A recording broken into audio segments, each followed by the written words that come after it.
Ready? Good.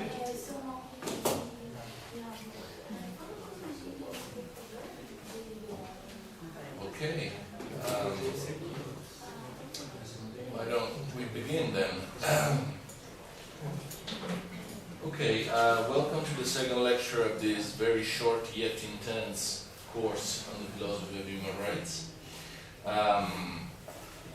Before we move to today's topics, let me a little bit but go over the main points we did yesterday and give you the chance to raise questions that might have become clear in your minds as questions from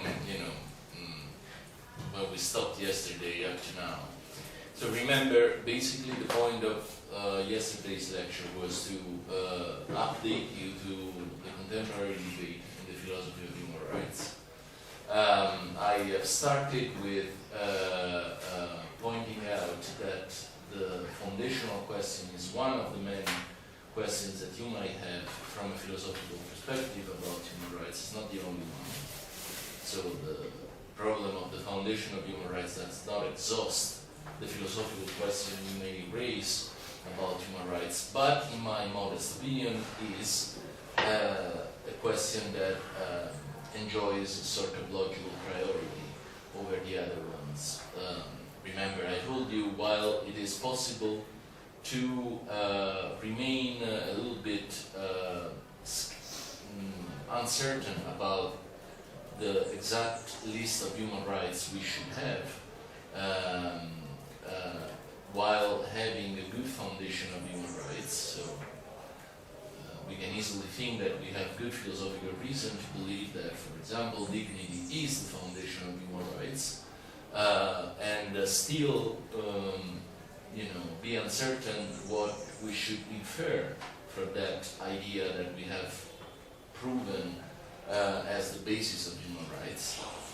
While it would be strange to present a strong philosophical argument which shows that this is the appropriate list of human rights, while remaining non-committal or at least silent on the foundation itself.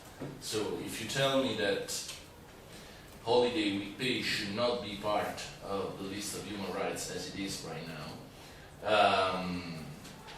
and I ask you why, quite likely, sooner or later you have to make a reference to the foundation of human rights that you have in mind to answer my question about whether I want to rule out or include holiday week pay among the list of human rights.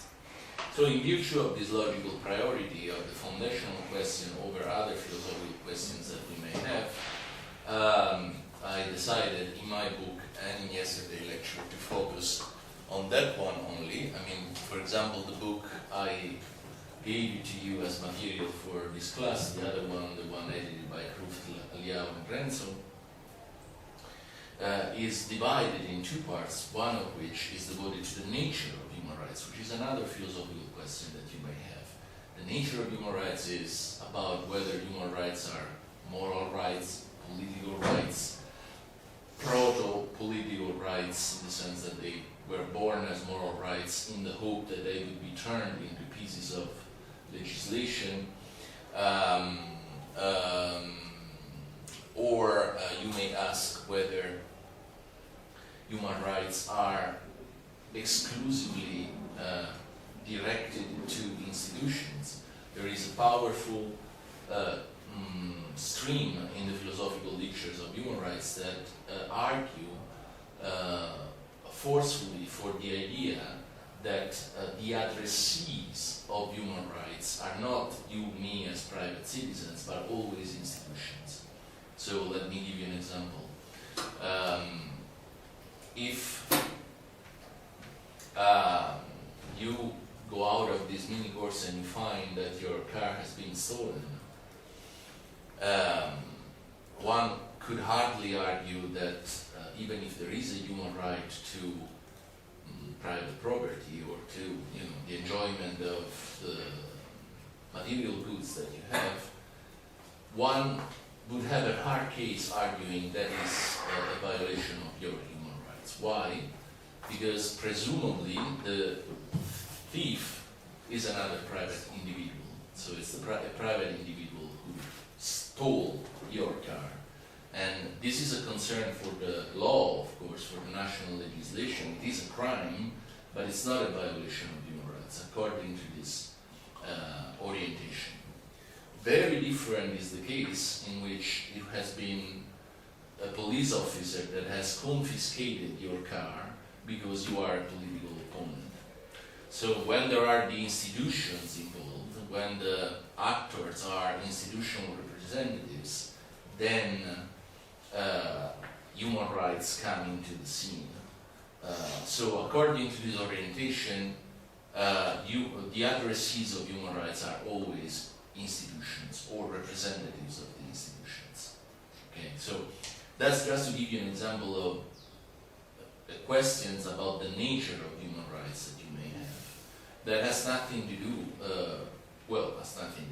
that is relatively independent of the question about the foundation we are focusing on.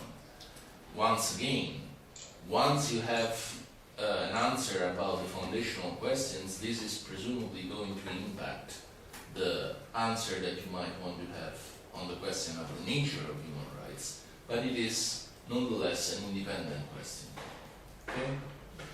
So after that, remember I introduced you to the three main orientations in the philosophy of human rights: the instrumental view, the non-instrumental / orthodox view, the practice-based / political view. And let me ask you whether some of the things that we said about each of these three orientations were unclear, whether you want to expand a little bit more on the details of what we said.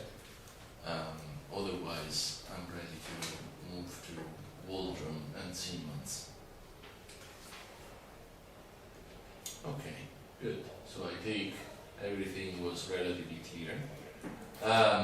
Okay, so today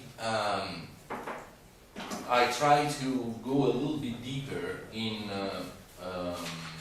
discussing one of the specific philosophical issues we may have within this foundational debate. And the issue we are focusing on is a rather classical one, that is the relation between the idea of human dignity and the idea of human rights.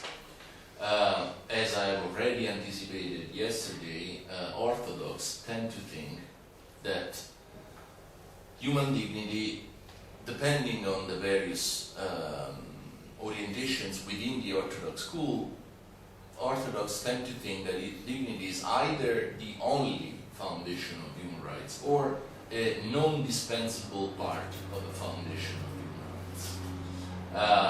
So you cannot make sense of human rights, you cannot explain their normativity unless you introduce the idea that human beings are worthy creatures, that they have a dignity. And as I told you, one of the things that I find quite unsatisfactory in the literature as it is today is that very few people attempt to give an account of why we have dignity, try to give an explanation of why that is the case. Today, we are going to see first Jeremy Waldron's treatment of this relation between human dignity and human rights. And it, as if you have read the paper, you might have noticed that Waldron is not very clear on the thesis he likes most, but basically is kind of challenging the traditional way of understanding the relation between human dignity and human rights, in the sense of, you have this overarching idea and you can derive from it, from the content of human dignity, you can derive the various human rights that we usually recognize.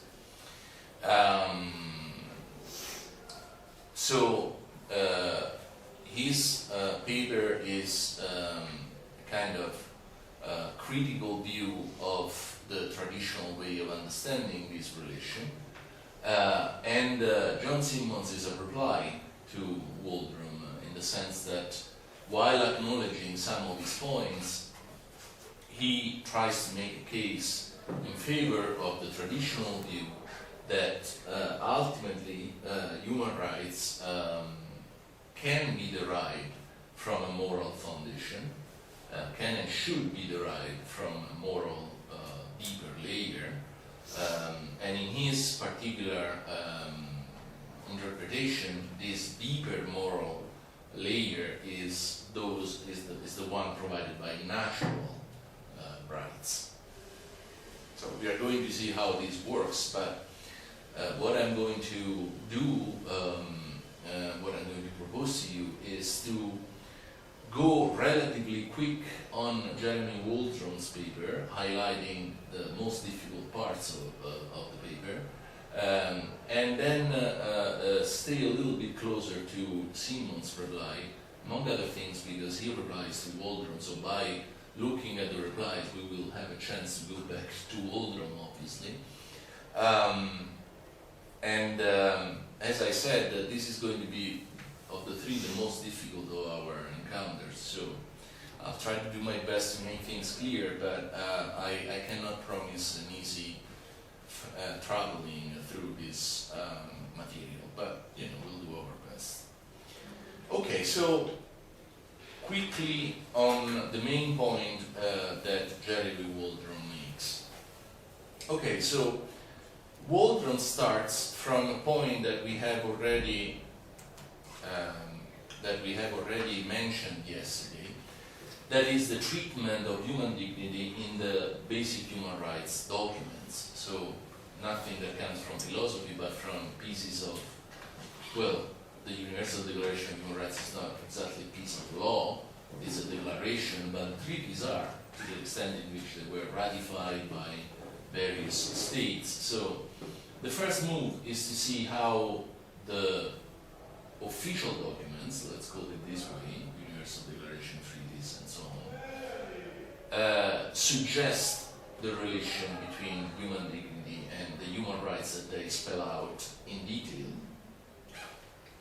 And as I said yesterday, this relationship is quite substantial in the sense that I read here, we are told in the preamble of the International Covenant on Civil and Legal Rights that the rights it contains, quote, derive from the inherent dignity of the human person. The International Covenant on Economic, Social and Cultural Rights, by the way, do you know why we had two treaties in the 60s, one about civic and political rights and the other one about socio-economic rights? Does anybody know? Well, let me give you a hint. In the 60s we were fully within the Cold War. So, the civic and political rights were those asserted by the West, the social and economic rights were those asserted by the Eastern Bloc. And in fact, the first of the two treaties was ratified by Western liberal democracies, the other one was ratified by countries belonging to the Soviet bloc. So it is only much later that the ratification got mixed, so to speak, and they were ratified both. I mean, of course, the Cold War ended, so that's why we have two different treaties in the 60s. So, back to our point, even the International Covenant on Economic, Social and Cultural Rights proclaims that recognition of the inherent dignity and of the equal and inalienable rights of all members of the human family is the foundation of freedom, justice and peace in the world.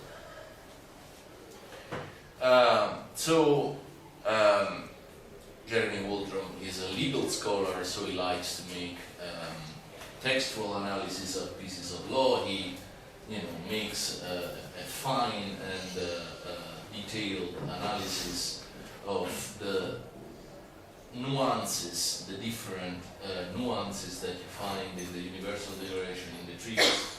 Of course, the strongest claim is in the treaties, this idea of derivation, that you have human dignity and really you can derive from the content of human dignity, human rights. And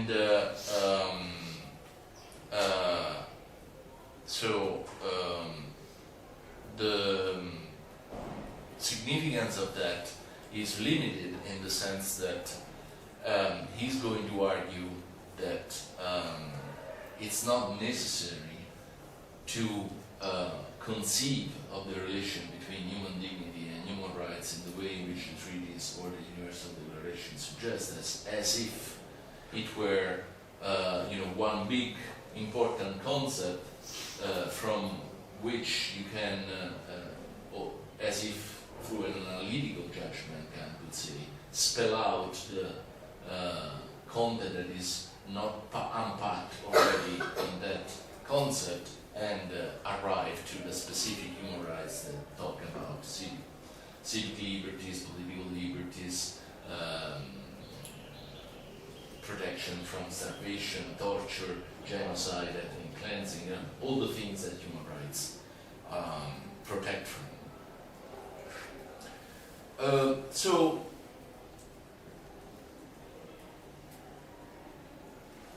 the other thing, always in this legalistic mood that Jeremy Waldron does, is to notice that dignity in the official documents does not appear only in the preambles, so what we just read. So at the very beginning, there is this reference to dignity, but sometimes dignity appears also in each human right that is stated by the various articles. Well, for example, Article 1, every human being is, how does it say? All human beings are equal in dignity and rights. So dignity appears already in Article 1, and there is again a suggestion of the fact that if we are equal in rights is basically because we are equal in dignity.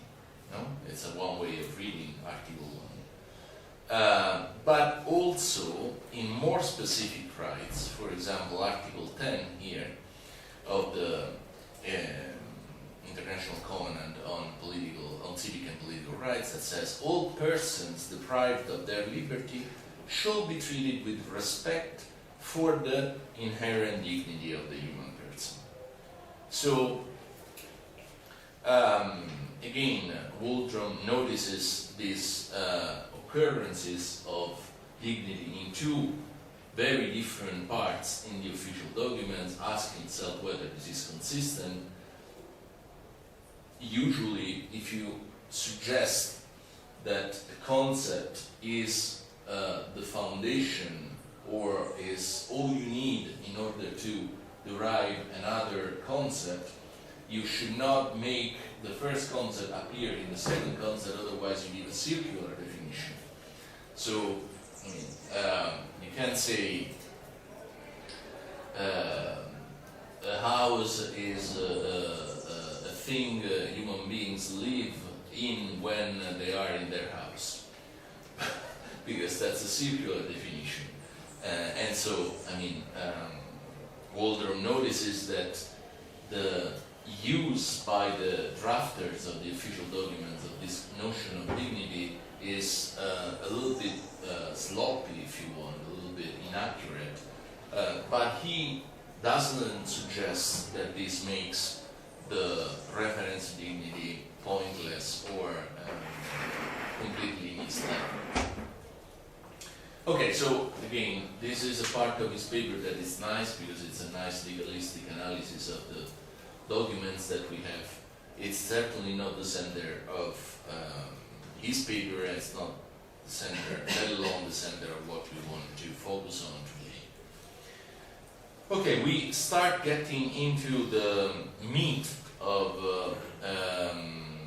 what we are after today when he starts suggesting the possibility that, after all, human rights might not be dependent on one concept only.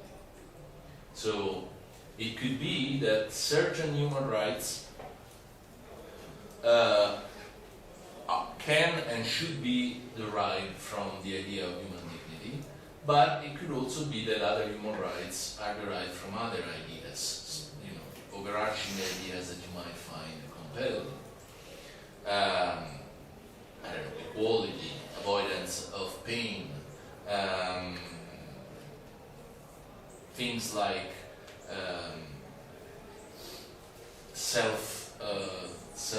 government. So this foundational pluralism, as he calls it, reminds us, like, if you remember, a strand in the instrumentalist position. Remember that these people thought we don't have to think of one overarching good that human rights defend, like agency. It could be that there are many different goods that are protected by human rights and therefore have to be identified if you want to give an account of why we have the human rights that the official documents confer on us, give us.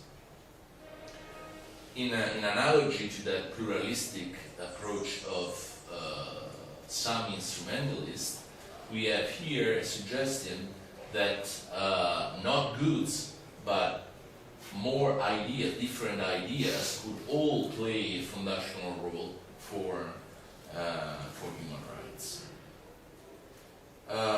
Does Waldron endorse foundational pluralism? The answer is no, because as you will see, he does believe that human dignity is the overarching, organizing main concept that goes around human rights, that organizes all the different human rights. But he, as we will see in a minute, understands this connection between these overarching ideas and the various human rights that we find, not in the sense of something that you can derive from the overarching idea. I don't know if I'm clear. But it will become clear when we distinguish with Waldron, which is, I think, the best part of his paper, these four different senses in which we could have a foundation. So, he's not a foundational pluralist, because he does believe that human dignity is the central concept of human rights, but he's not a foundationalist like me or other people, like Siemens, because he does not believe that you have to conceive of the logical relation between the concept of human dignity and the various human rights that we find in the documents as if you could logically derive the specific human rights in the documents from that overarching concept. The alternative way of conceiving of this relation that Waldron suggests is something that we will explain in a minute. So, okay.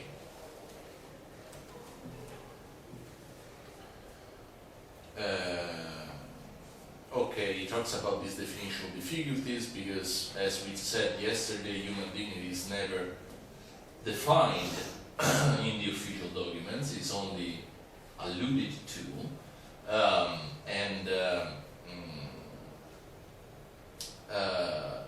Again, Waldron recognizes this point made by Schachter and McCrudden, but at the same time he thinks this is not that big of a problem. Not only was dignity not defined for the reasons that I've already told you, I mean, once you try to give a definition, there is a high risk that you are going to introduce your comprehensive views in that definitions, and therefore that you are going to be divisive, contrary to the universality of human rights that has to be preserved. So, if you try to explain why dignity, why humans have dignity, it's very likely that you are going to appeal to some metaphysical view, to some moral view, to some religious view, which by itself could be divisive and therefore would present human rights as something that appeals to a part of the world, a part of the human population, but not to others. And that's not ideal because, as I told you yesterday, human rights have this strong aspiration of being a universal normative language. So everybody has to agree about human rights. Otherwise they lose their function. I mean, that's why they play the role that they play in international politics. As I was told yesterday, I mean, if these are to be pieces of legislation with consequences, then the principle. I mean, I'm not going to obey any law that I haven't given my consent to. So, if there have to be international norms, basically there has to be an argument that says these are not just my norms, but are everybody's norms. Okay, so there are these definitional difficulties, fine. Waldron is not moved too much by it. We don't have an official definition of human dignity, that's fine for the reasons that I've just given to you. But Waldron thinks that doesn't mean that we cannot try to conceive of human dignity or try to use human dignity as the organizing concept that unifies all human rights. So a lack of explicit definition doesn't preclude the possibility of human dignity being that overarching organizing concept that makes all human rights cohere in a unified body. Okay, so next point that Waldron makes is the question of whether we really need a foundation of human rights. And he makes many examples, also taken from natural sciences, of the lack of a necessity of having a foundation for having a body of science, a body of knowledge, a body of laws perform the functions they are meant to perform. So basically, nobody denies today that human rights have come to play the significant role in international politics that we know, despite all the hypocrisy of the governments that we also noticed yesterday. And this has been done without having an official foundation of human rights, right? Human rights live pretty well without a foundation, and I was asked yesterday whether this foundational question that I'm imposing on you is just a preoccupation of philosophers or has some practical significance. I've said that I think it may have some practical significance because having a better idea of where human rights come from could convince few skeptics in the world. It could give us more clarity on which specific rights we have to include in the list of human rights and so on and so forth. But it must be recognized that even in absence of an explicit foundation, human rights have lived pretty well in the last 60 years, and they have, increased their impact on international politics quite independently of the fact that no philosopher or no legal scholar or no what have you has come up with a convincing foundation of their normativity. Again, while suggesting this possibility, Waldron thinks that we should not give up the foundational hope, so to speak. And here comes the most important part of this paper, in my opinion. We have to be very careful when we introduce this idea of a foundation, because by foundation we may mean, like famously with being, as Aristotle taught us, very different things. So he distinguishes 4 different senses in which you may speak of concept alpha being the foundation of concept beta, or a set of concepts that you may call beta. Now, the first one, as you see here, is the most straightforward one. Alpha generated beta. So it's if if you think, for example, that human rights were born from natural rights, then you may say that natural rights are the foundation of human rights as a matter of genealogy, right? History or genealogy. We already said yesterday that we don't want to commit the epistemic fallacy here or the genetic fallacy, sorry, of thinking that just because beta was generated by alpha, then the normativity of beta is by itself guaranteed by the normativity of alpha. So, I mean, the intuitive idea here is that it is possible to call a concept the foundation of another concept, in the sense that the second concept was generated by the first one as a matter of history, while at the same time remaining skeptical about the possibility that the normativity of the first is transmitted to the normativity of the second.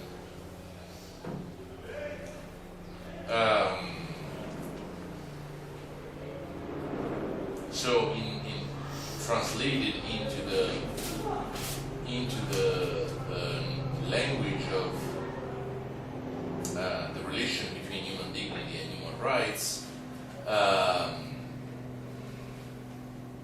Waldron points out, it is implausible, he thinks, to suppose that human rights grew out of a discourse of dignity.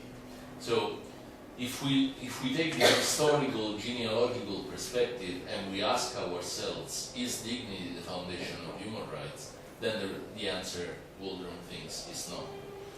No, because human rights were not generated by a treaty, a philosophical or legal treaty on human dignity. So it's not that the drafters of the official documents had, a treaty on human dignity on their desk, and they read the treaty and then they generated the list of human rights that we have. So they may have said in the preamble that human dignity was the thing human rights are derived from, but it is certainly the case that when they listed the human rights that we have, they were not taking that list from some pre-existing treatment of human dignity. So the Helsinki Final Act declared in Principle 7 that all human rights and fundamental freedoms derive from the inherent dignity of the human person. This statement should be understood in a philosophical rather than historical sense. As history, it would probably be more correct to say the opposite, namely that the idea of dignity reflects socio-historical conceptions of basic rights and freedoms, not that it generated them. So, Waldron suggests, I am very skeptical about this historical suggestion that he makes, that pretty much the notion of human dignity comes later than the notion of basic rights. I'm skeptical because you find, a lot of good discussion of human dignity in Cicero and in other classical thinkers, way before we start even mentioning the notion of natural rights, basic rights. So as a matter of point in the history of ideas, I have my doubts that really basic rights, what we then would call human rights, come before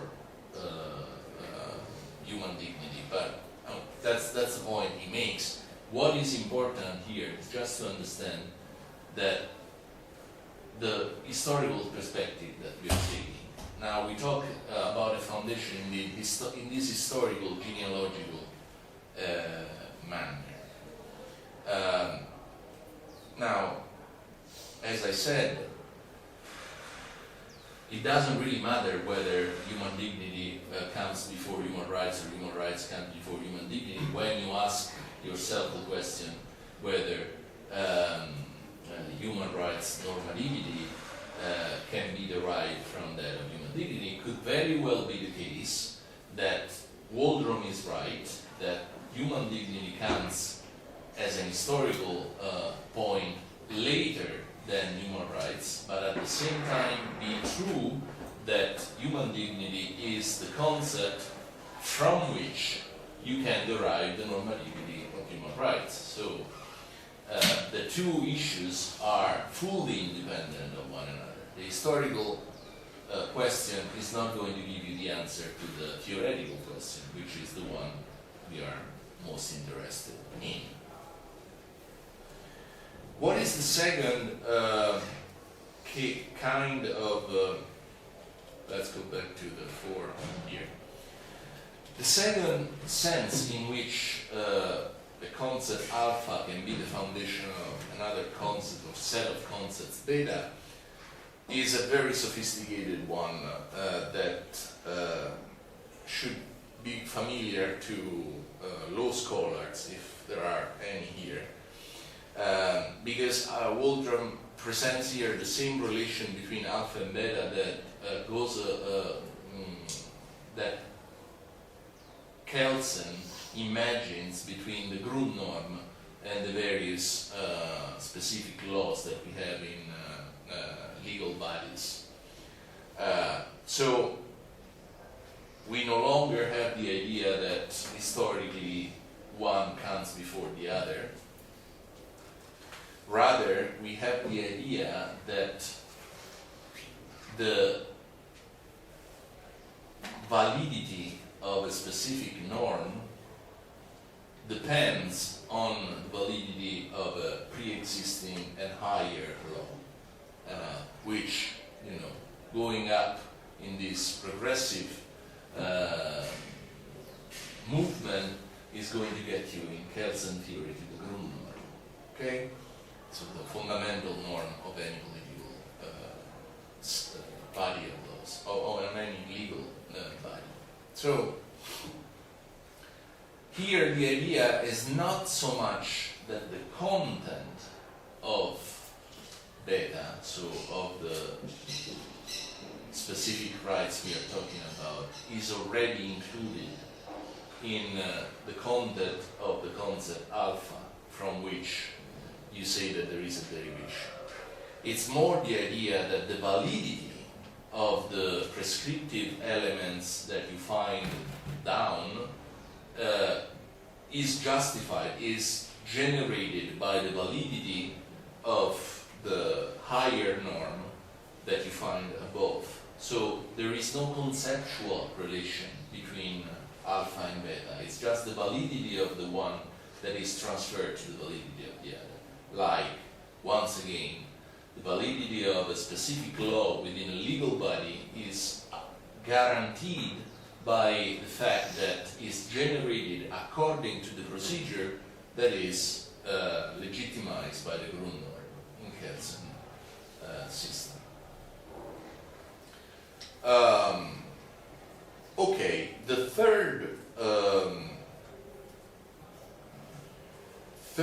kind of third and fourth senses in which we could have a foundation are the most important for our purposes. Because obviously, we already said about the historical senses that, interesting as it may be as a point in the history of ideas, it's not going to give us a solution about the normativity of human rights.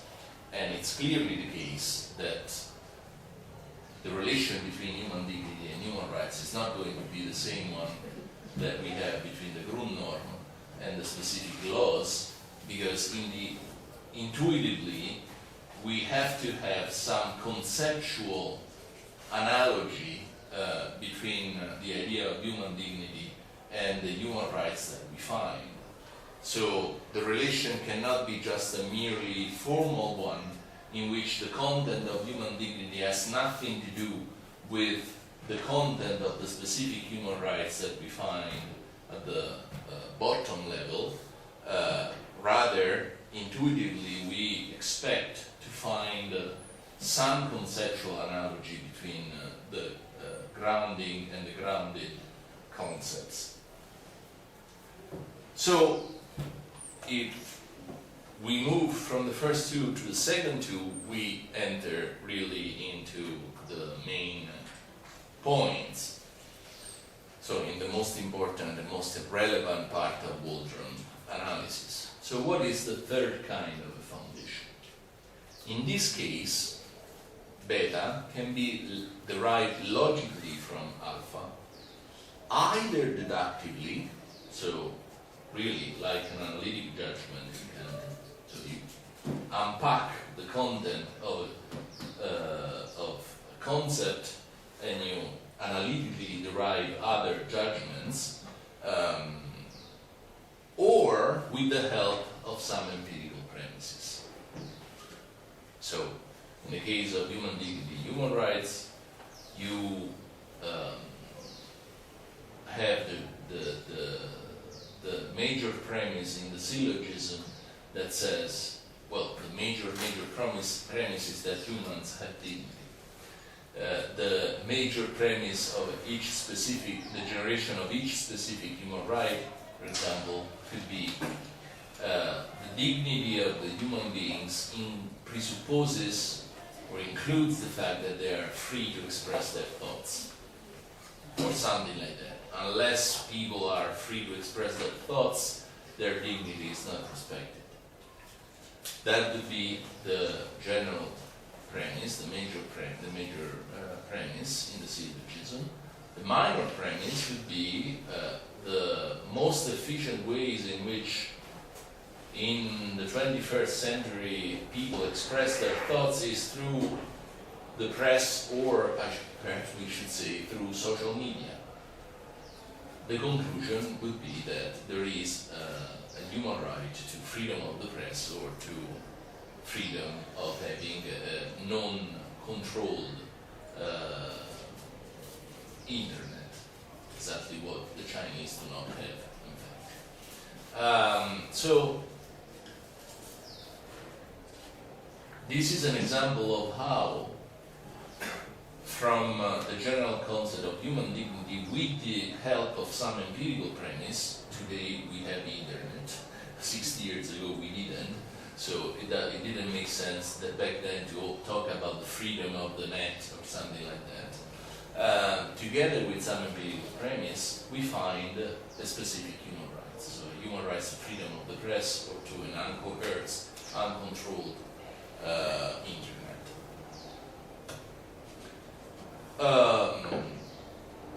This is pretty much the way in which traditionally the foundation has been understood. And that's the way in which Orthodox understand the relation between human dignity and human rights. Now, Waldron does not say that this way of understanding the relation between the two concepts is wrong. Rather, he likes to highlight, and this is a great, I think it's a great improvement that he does, that there could be a fourth way of understanding the relation between these two concepts that is not as deductive as the third one. In this case, as he says, alpha throws some indispensable light on beta or helps in the interpretation of beta. So what does that mean? In what sense alpha can be a foundation of beta by throwing some indispensable light on beta? Well, in this case, more or less, we do not present the relation between human dignity and human rights in the sense that you can really derive the content of human rights by unpacking what you already find in the content of human dignity. Rather, you claim that it's possible to come up with a better understanding of human rights if you conceive of them as loosely related or in some way connected to the unifying idea of human dignity. What is the difference? Well, let's imagine that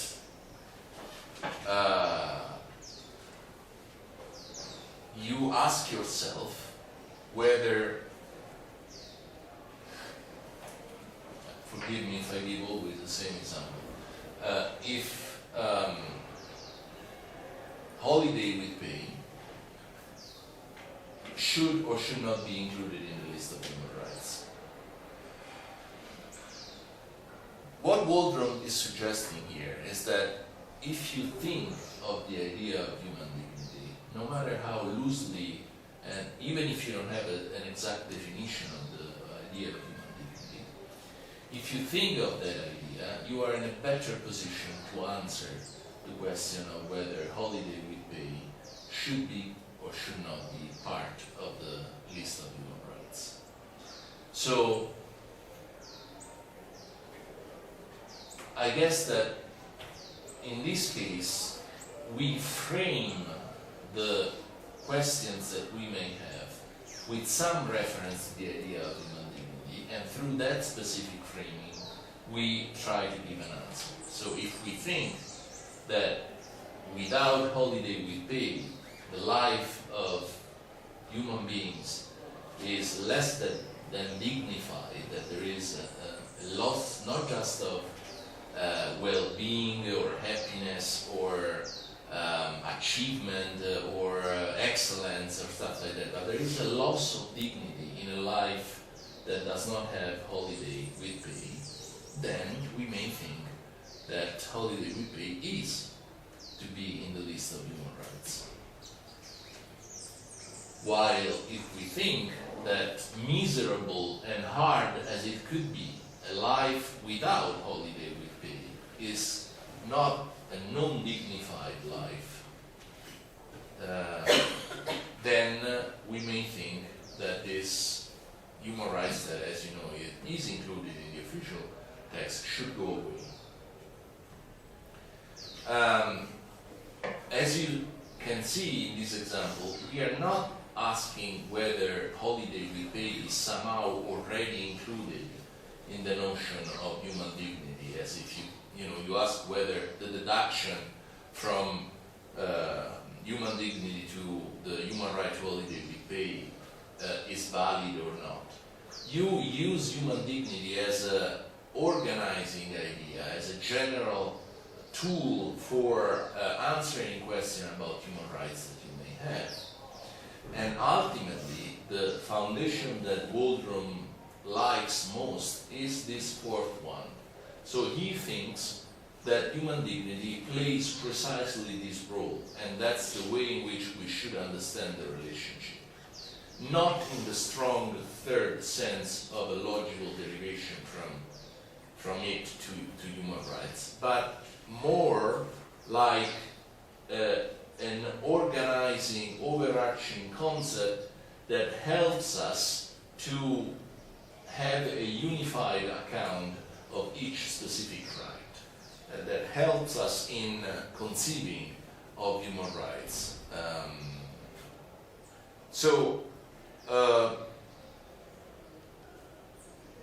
This allows Waldron to, and that's the position that he takes, that allows Waldron to his famous thesis that dignity is not a concept value, but is a status value, is a status concept. Sorry.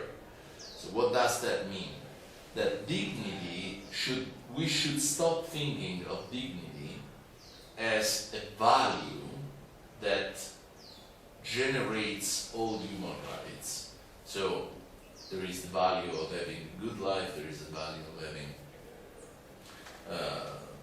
a life in which you express your full potential. There is the value of having a dignified life. That's the central value from this value we derive, like the third derivation suggests, derive all the human rights that protect this special value. No.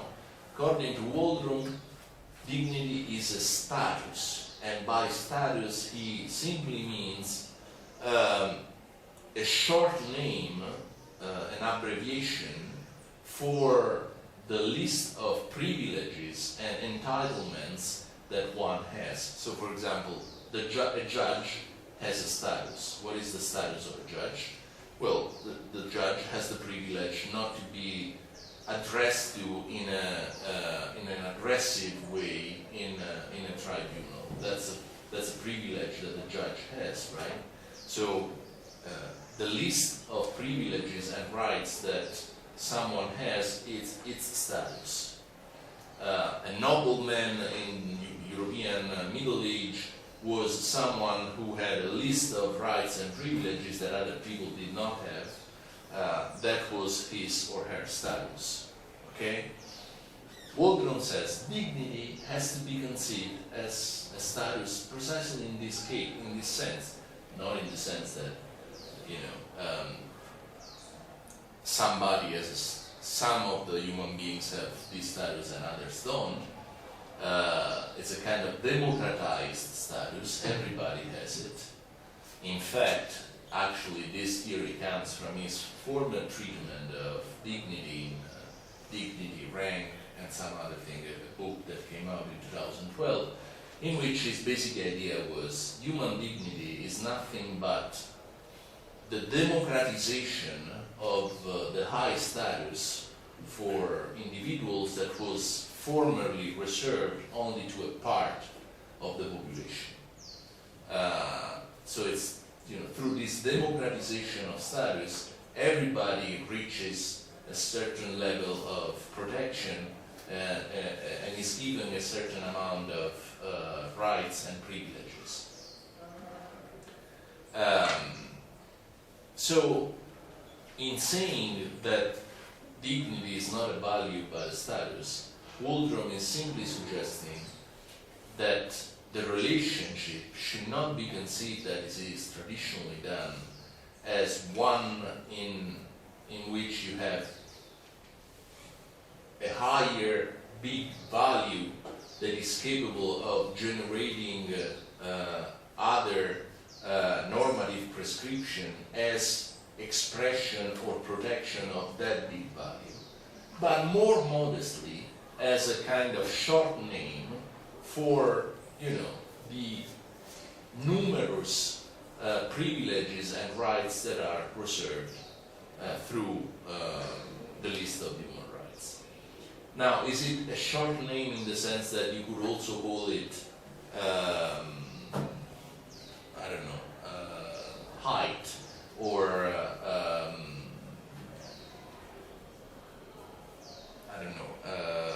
what other names you could give it? No, of course, he doesn't mean that it's a coincidence that we call this status human dignity, because he thinks that some relation to human dignity is what can be attributed to each, what can explain the existence of each of the human rights that we have in the official documents.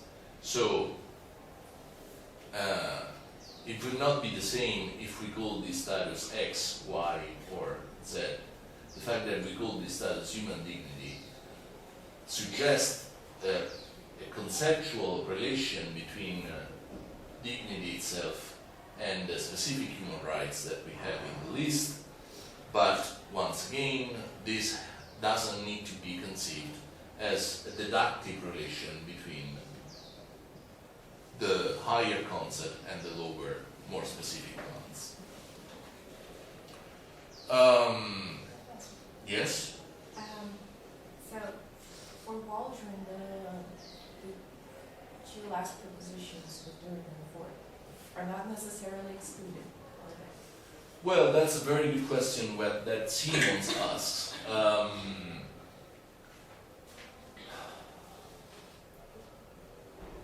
if you ask me what Waldron thinks about the relation between the third and fourth, whether they are mutually exclusive, I am tempted to answer that he does think of them as exclusive. So, incompatible.